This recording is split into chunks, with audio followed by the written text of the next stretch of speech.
뉴욕 마나탄에 제레마야 램피어라는 사람이 살고 있었습니다. 이분이 40대 후반, 정확하게는 47살 때 이제 하루는 기도하는 가운데 자기 인생을, 자기 삶을 돌아봤습니다. 내가 신앙생활을 제대로 하고 있는가? 정말 주님이 원하시는 것은 어떤 것인가? 이분은 가족도 없고 결혼도 안 해서 부인도 없고 자식도 없었습니다. 기도하는 가운데 깨달은 것이 하나님께서 나에게 전도하시라 명령하셨는데 내가 한 것이 없다. 이런 생각을 하게 됐습니다. 그래가지고 이제 그때부터 비즈니스 하는 사람인데 전도지를 가지고 나눠주고 전도를 시작했습니다. 이제 이런 사실이 알려지니까 이분이 나가는 그 교회, 북부, 그러니까 네덜란드 더치 개혁교회인데 그 교회에서 마침 그 교인들이 자꾸 딴 데로 이사가고 또 여러 가지 실직자들도 나오고 교회가 점점 줄어들고 힘을 잃고 있던 시기입니다. 그래서 뭔가 좀 교회가 새로워져야 되겠는데 이 제레마야라는 사람이 전도를 하기 시작하는 걸 보고 잘됐다. 평신도로 이 사람에게 전도하는 책임을 좀 맡겨주자. 책임을 맡겨줬어요. 이 제레마야라는 사람이 마나탄을 오르락 내리락 하면서 이 전도는 해야 되겠는데 잘 방법도 생각이 안 나고 능력도 없고 이제 여러 가지로 답답한 그런 생각을 했습니다. 그러다가 어떤 생각이 들었냐? 이러지 말고 기도를 해보자. 그래서 이분이 그 자기네 교회에서 매주 한 번씩 12시에서 1시까지 기도하는 기도 모임을 갖는다라는 이런 이것을 전단지를 만들어가지고 그냥 상점, 길거리 다니는 사람들을 나눠주기 시작했어요. 그래가지고 드디어 이제 그 날이 왔습니다. 1857년 이제 9월 첫 번째 수요일. 그래서 이제 12시부터 1시까지 한다고 했으니까 문을 열어놓고 기다리고 있습니다. 5분이 지났어요.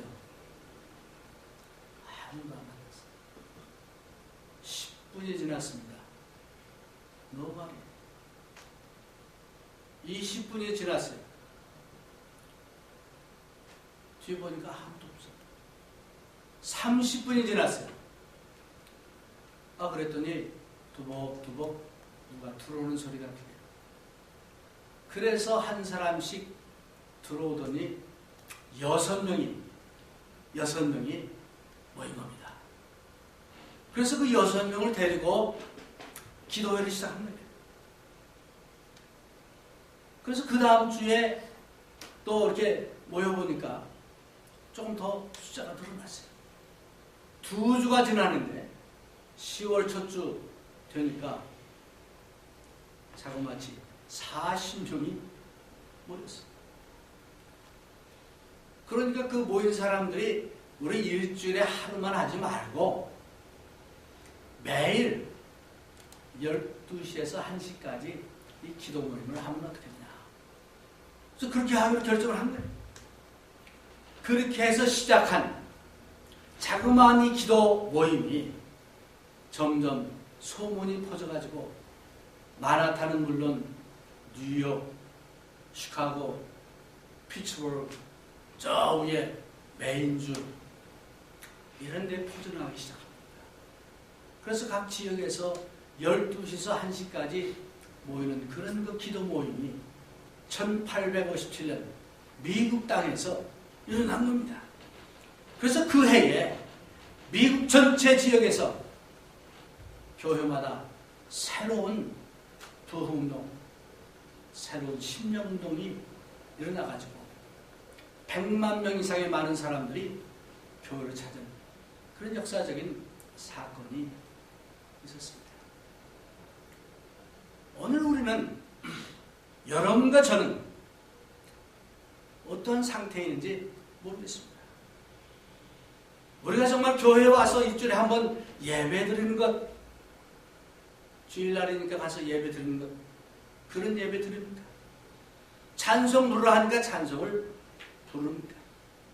아니면 마지못해서 그저 의식적으로, 형식적으로 드리는 그런 예배를 드리고 있습니다.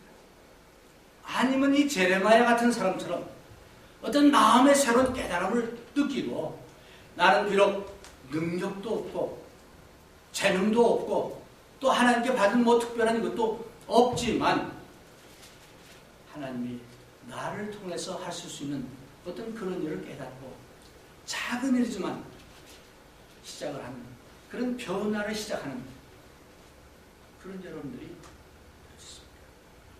우리가 믿음의 생활을 한다고 하면서도 우리의 삶은 삶에 찌들고 걱정과 근심으로 가득 차 있고 희망과 소망도 보이지 않는 것 같고, 또 그렇게 하는 신앙생활을 합니까?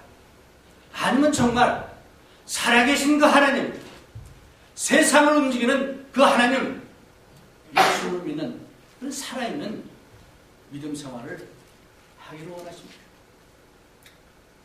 저는 우리 교회를 생각해 봤습니다. 제 자신 한번 돌아봤습니다. 제가 목회 생활을 시작한 지가 40년 지났습니다. 1971년부터 시작했으니까 그렇게 됐어요.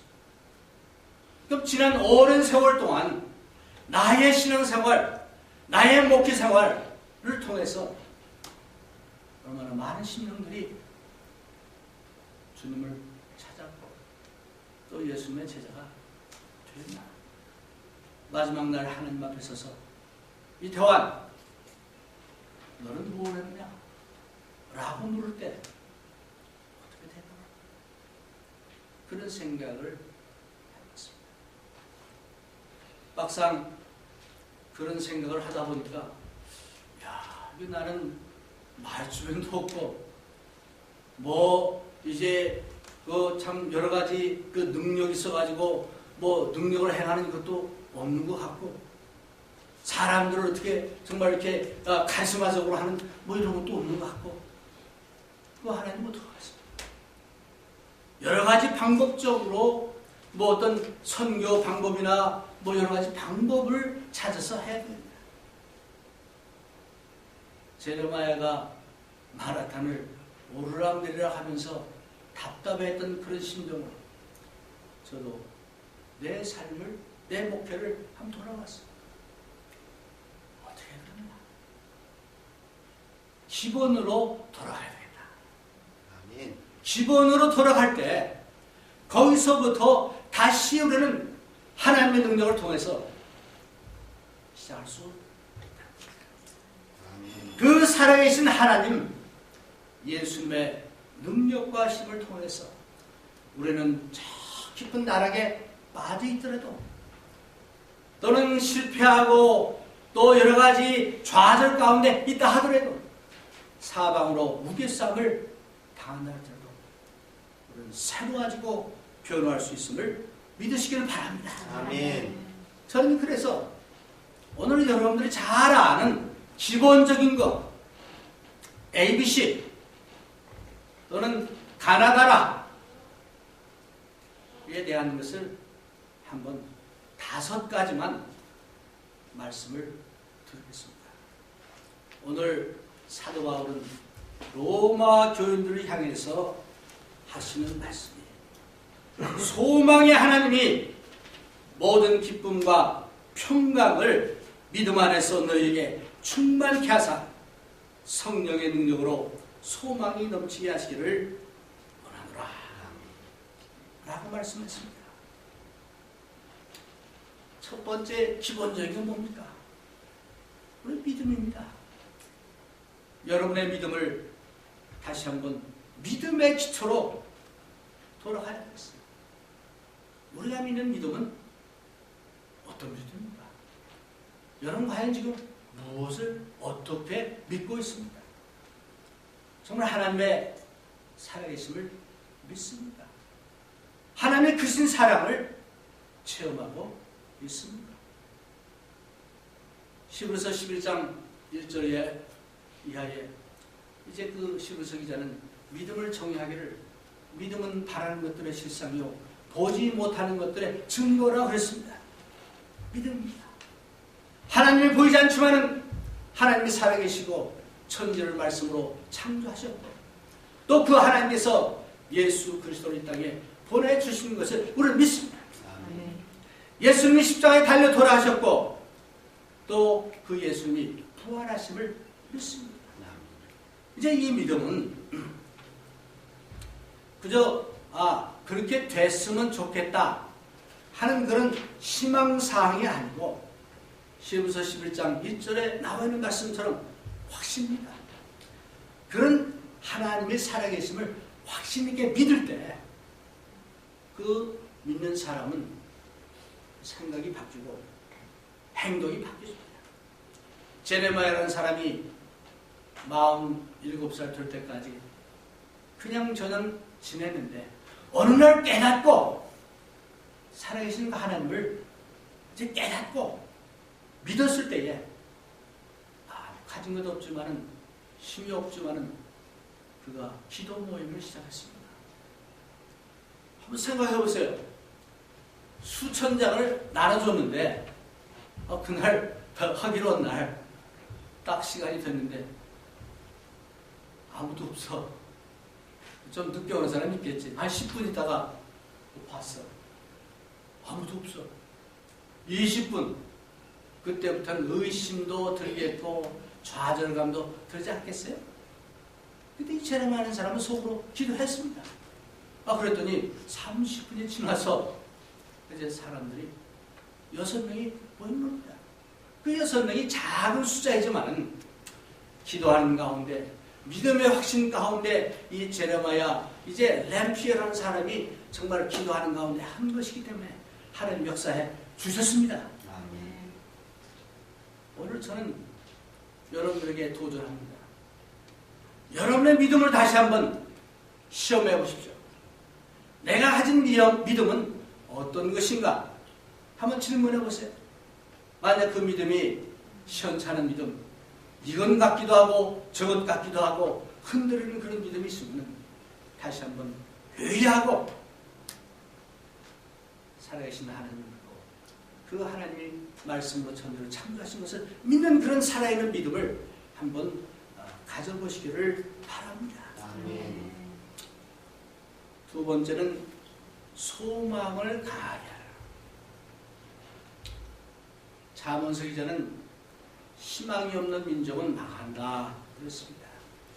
그 바인이라는 그 성경 그 사전에 보니까 소망이 뭐냐? 선한 것에 대한 행복한 기대감이다 라고 얘기합니다. 이 소망도 믿음처럼 wishful thinking, 그냥 그랬으면 좋겠다 하는 것이 아니고 확신 있는 바람입니다.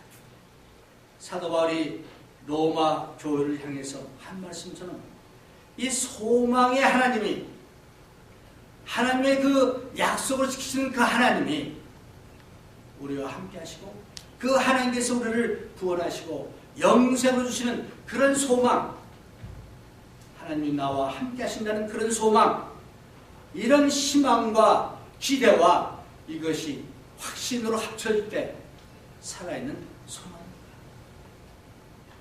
그 소망을 강하게 하라는 것입니다. 미국에요, 우울증 환자가 최소한도 4천만 명 이상입니다. 4천만 명. 통계적으로 보면 어른 10명 중에서 1명은 우울증 환자입니다. 이건 아주 정말 엄격하게 해서 그렇지 사실 더 많은 겁니다. 1년에 그 우울증 환자들이 그 약값으로 쓰는 그 비용이 410억 불 이상이 됩니다.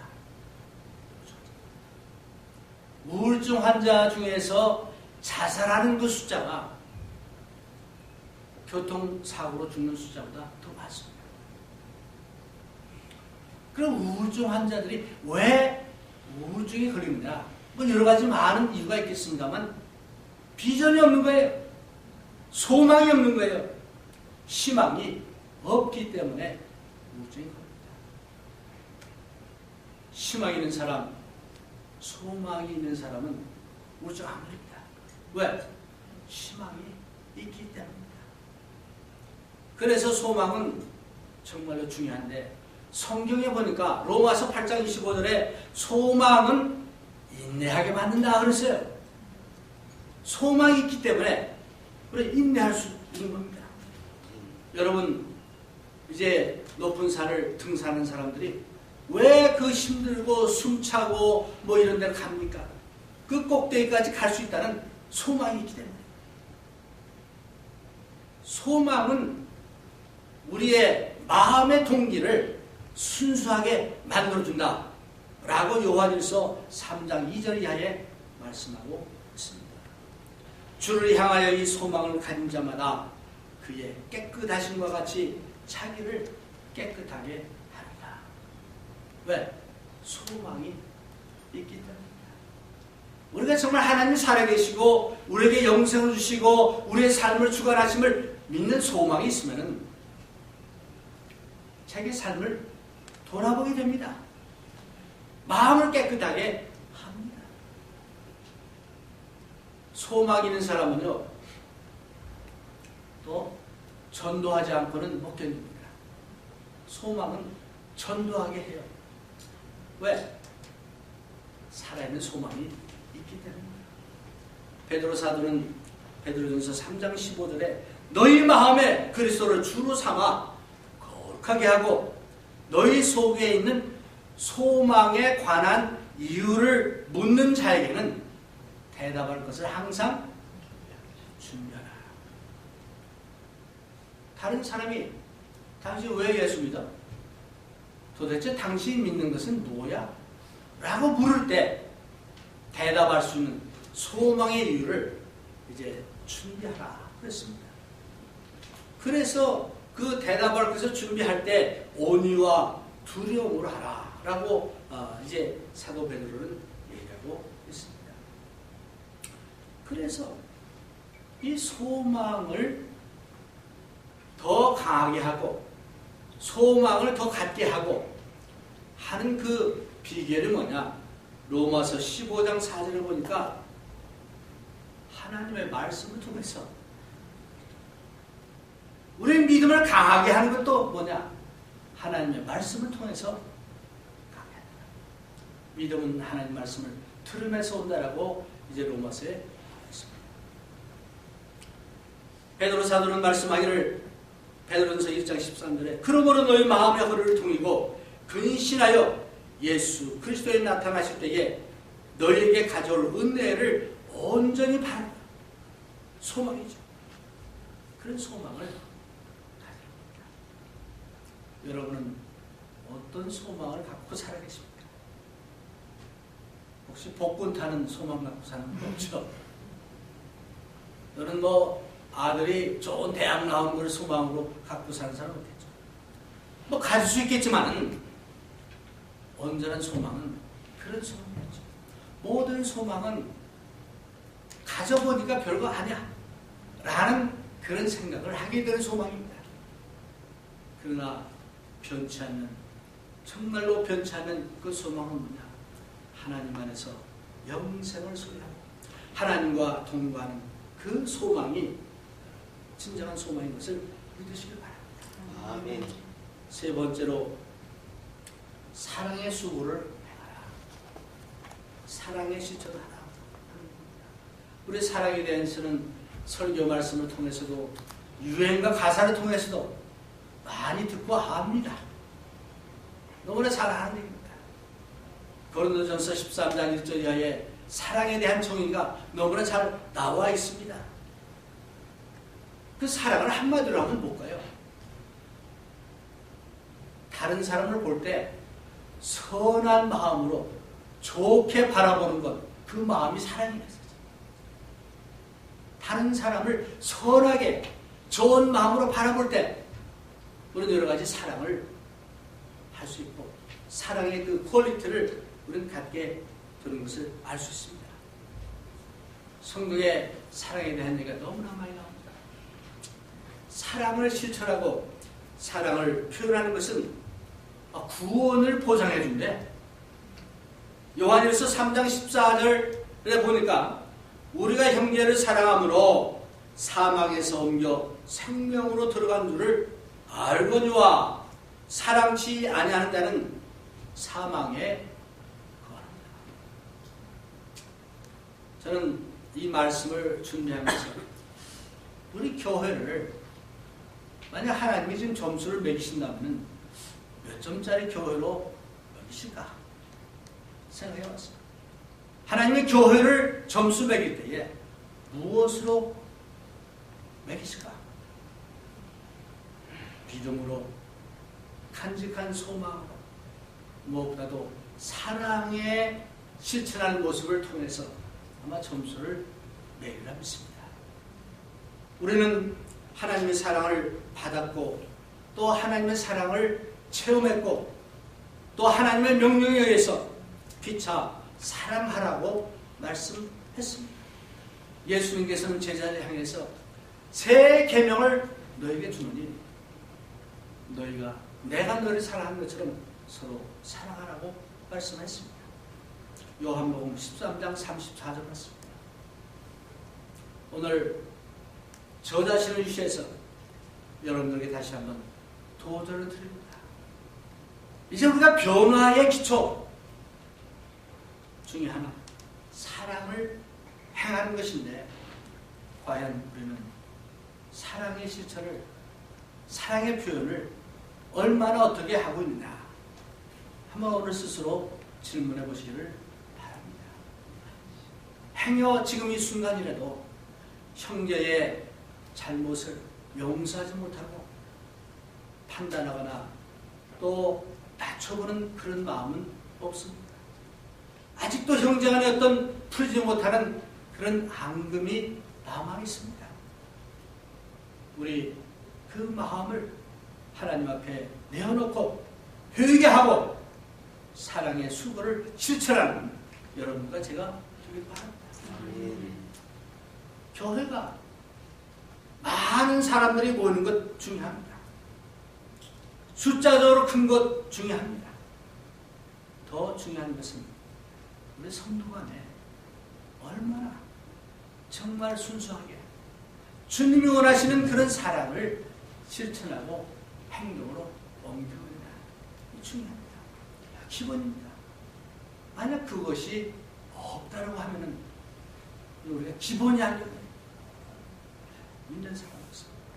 그래서 저는 감히 여러분들에게 도전을 드립니다. 우리 그 어떤 교회보다도 다른 거는 몰라도 그런 사랑이 충만한 그런 교회입니다. 라고 얘기할 수 있는 그런 교회로 만들어 봅시다. 그것은 작은 데서부터 시작합니다. 오늘 지금 이 순간부터 내가 용납하지 못하고 이해하지 못하고 아직도 뭔가 껄끄러운 그런 사람이 이 작은 공동체 안에 있으면 지금부터 풀어봅시다. 그를 위해서 기도하고 먼저 손을 내밀고 먼저 용서하고 먼저 받아주는 그런 실천을 행해봅시다. 왜? 사랑의 실천은 우리가 하나님 안에 거하고 하나님이 우리 안에 거하는 표라고 성경이 말하고 있습니다. 요한일서 4장 7절 8절에 보니까 사랑하는 자들아 우리가 서로 사랑하자. 사랑은 하나님께 속한 것이니 사랑하는 자마다 하나님께로 나서 하나님을 알고 사랑하지 아니하는 자는 하나님을 알지 못합니다. 하나님의 말씀입니다.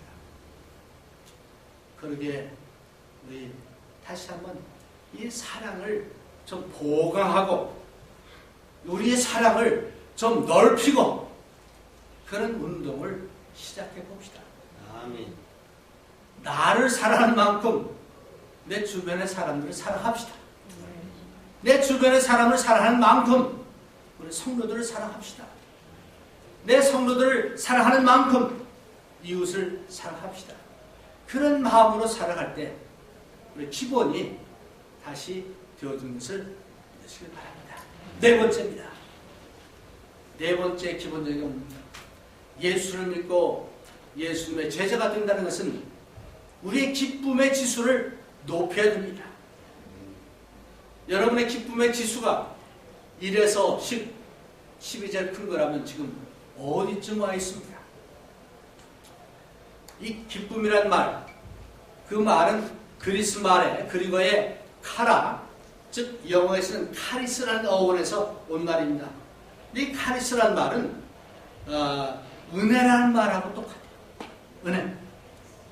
즉 기쁨이 말입니다. 기쁨의 이 근원이 하나님의 은혜를 깨달은 사람은 기쁨을 간직하는 겁니다.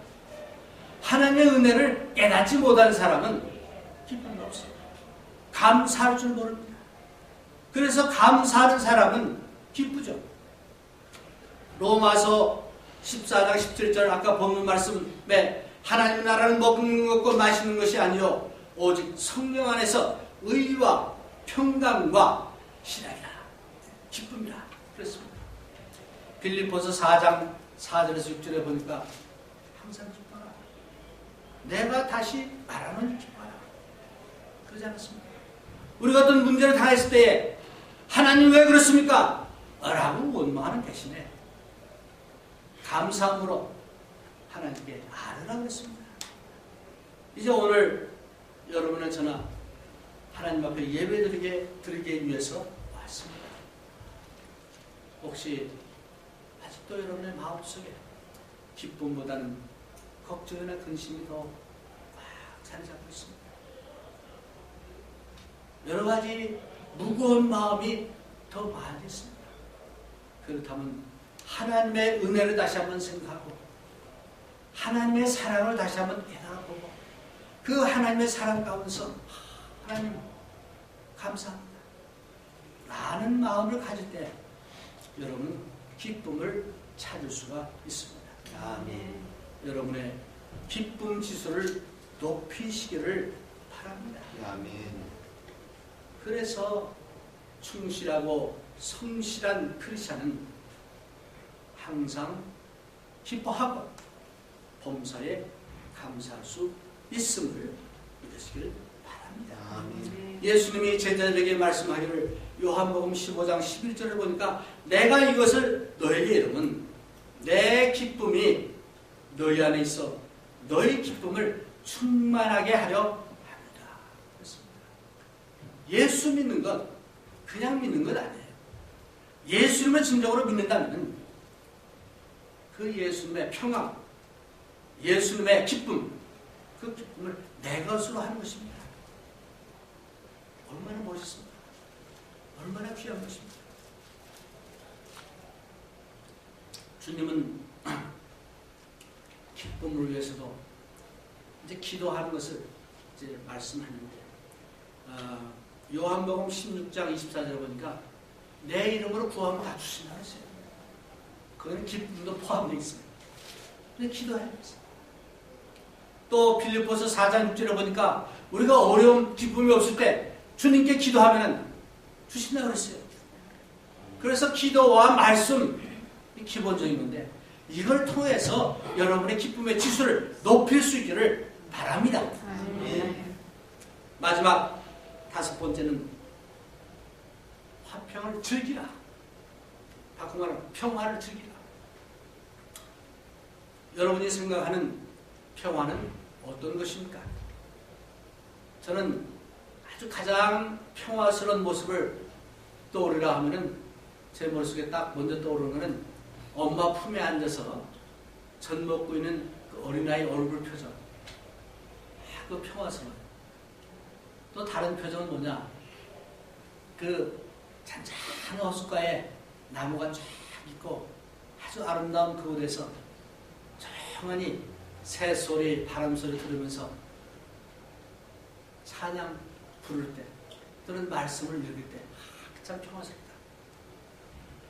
그런 생각을 합니다. 근데 평화라는 것은 그런 여러 가지 여건만을 생각하는 것이 아니고 여기서 평화는 뭐냐? 하나님과 나 사이의 올바른 관계, 또 나와 다른 사람의 그 관계에서 그 평화, 올바른 관계, 나와 교회와의 관계, 나와 세상과의 관계, 이런 것이 하모니를 이루는 거예요. 하모니를 잘 이루는 그런 관계, 이걸 가질 때 그 평화다. 그렇습니다. 가정에서요, 남편과 아내가 하모니를 이루지 못하면 그 가정은 평화가 없어요. 서로 다르지만 하모니라는 건 뭡니까? 소프라노, 알토, 베이스, 뭐 테너, 또 다르지만 같이 부를 때에 아름다운 어떤 음악으로 나올 때 하모니라고 해요. 조화예요. 다르지만 어울리는 그 하모니. 관계도 마찬가지예요. 이제 우리가 다른 사람과의 관계에서도 하나님과 나 사이의 관계가 바로 되면은 이웃과의 관계도 해결됩니다. 근데 이게 잘 안 될 때 안 되는 거예요. 사도 바울은 로마 교인들에게 바로 이러한 참 평화, 주님이 주시는 그 평화를 이제 가질 것을 얘기하고 있습니다. 하나님의 나라를 이루는 하나님 나라의 특성 중에 하나는 뭐냐? 이 평화예요. 네. 세계 역사를 통해서 볼 때 많은 나라와 나라가 평화하지 못한 이유는 뭐냐? 하모니를 이루지 못했어요. 욕심.